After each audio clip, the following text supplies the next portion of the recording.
मित्रांनो, आता आपल्याकडे असणाऱ्या लाईफ प्रोसेसमध्ये डायजेस्टिव्ह सिस्टीम सुद्धा आपल्याला महत्वाची आहे. मात्र लक्षात घ्या, आपण जर डायजेस्टिव्ह सिस्टीमचा विचार केला, डायजेस्टिव्ह सिस्टीम म्हणजे आपल्याकडे असणारी पचन संस्था की जी पूर्ण ऍक्शन एक इनव्हॉलंटरी ऑर्गॅनने आपण करताना पाहतो. मात्र लक्षात घ्या, जर आपण ह्या पूर्ण संस्थेची ओळख करून घ्यायचं म्हटलं तर या संस्थेमध्ये काय काय आहे, तर सगळ्यात फर्स्ट या संस्थेमध्ये आपल्याला पाहायला मिळतं the part of mouth.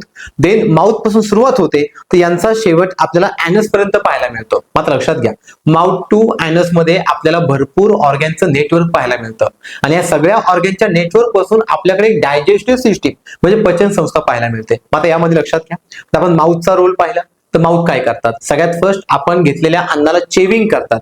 Even त्याच्यामध्ये जी सलाइवा आहे ती सलाइवा मिक्स करण्यासाठी मदत करतात. देन आपण ते अन्न पुढे ढकलतो. अन्न पुढे ढकललं की ते फॅरिंग्स कडे जातं. आता फॅरिंग्स काय आहे, तो फॅरिंग्स आपल्या बॉडीमध्ये असणारा कॉमन पॅसेज आहे की जिथे अन्ननलिका आणि श्वसन नलिका दोनही एका ठिकाणी पाहायला मिळतात. देन ते अन्न पुढे ढकलून आपण इसोफॅगस कडे जाताना पाहतो.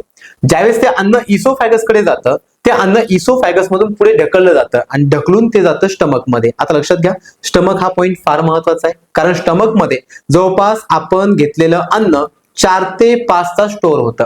जर स्टमक मध्ये अन्न 4 ते 5 तास स्टोअर होत असेल तर याचा अर्थ स्टमक मध्ये आपल्याला काही केमिकल रिॲक्शन पाहायला मिळतात.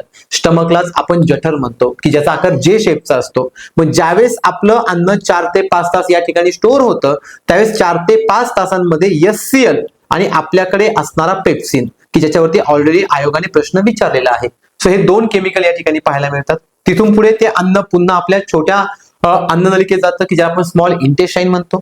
स्मॉल इंटेस्टाईन मध्ये अन्न गेले की पुन्हा स्मॉल इंटेस्टाईनचे 3 भाग आपल्याला पाहायला मिळतात की ज्यामध्ये एक आहे डिओडेनम, दुसरा पार्ट आहे जेजुनम, तिसरा पार्ट आहे आपल्याकडे असणारा इलियम की ज्याला मराठीमध्ये आद्यांत्र, मध्यांत्र आणि शेषांत्र म्हणतात. देन पूर्ण पचनाचं काम ह्या स्मॉल इंटेस्टाईन मध्ये चालतं.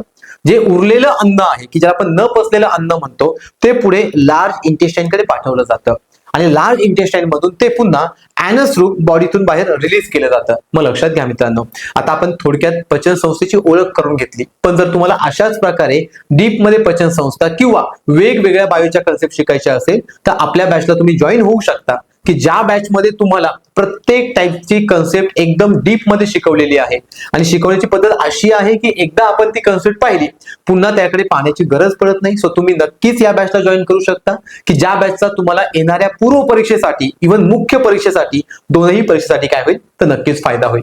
थँक्यू.